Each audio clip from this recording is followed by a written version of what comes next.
Hey there, Startup Nation. Welcome back to another episode of Level Up, where we help you build and grow your dream practice and live your dream lifestyle. We're Kate and Katie of the Private Practice Startup, and Level Up is a series all about you guys. This is where you get to ask us your most burning questions, and we answer them right here. Today's question comes from Valerie Burns, and Valerie Burns asked a very important question. And Valerie's wondering, what is the difference between a W-2 employee versus an independent contractor?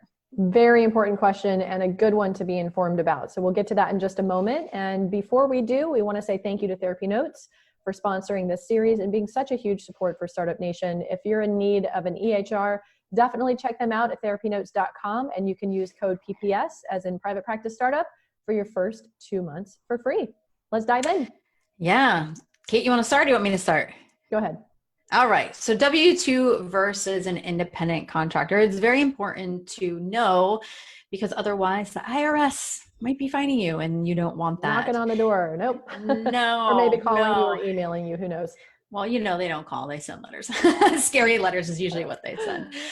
So here's the thing about a W-2 employee, or an employee overall, right? Employees, you have more control and more direction to give.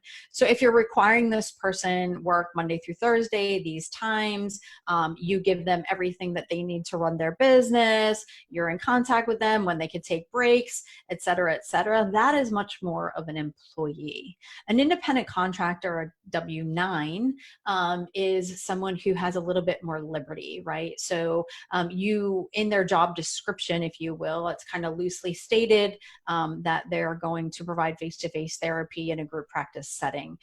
You're not really controlling their time. You're not requiring them to be at the office at a certain time. You're also not necessarily giving them everything that they need. They'll use their own computer or have their own EHR maybe, or maybe they'll use yours. It kind of depends. And then you want to understand each state's specific nuances, depending on what state you're in, about W-2 versus independent contractor.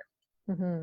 And depending on the nature of the relationship and who you're bringing on to your team, if it's an assistant or a VA, you want to look at those things. Also, if you're bringing on a new team member, there are some states where you cannot have 1099 or independent contractors like California. You have to have employees. You have to have it set up in that way. So really doing your research, being informed, looking at the legal side of things is super, super important, because we don't want you to be in any sticky situations. So we hope this answered your question. And if you guys have additional questions that you want us to answer in our Level Up series, look for our Ask Us post. It comes out every Tuesday in our Facebook group. Take care, everybody. See you next time. In the meantime, you guys got this.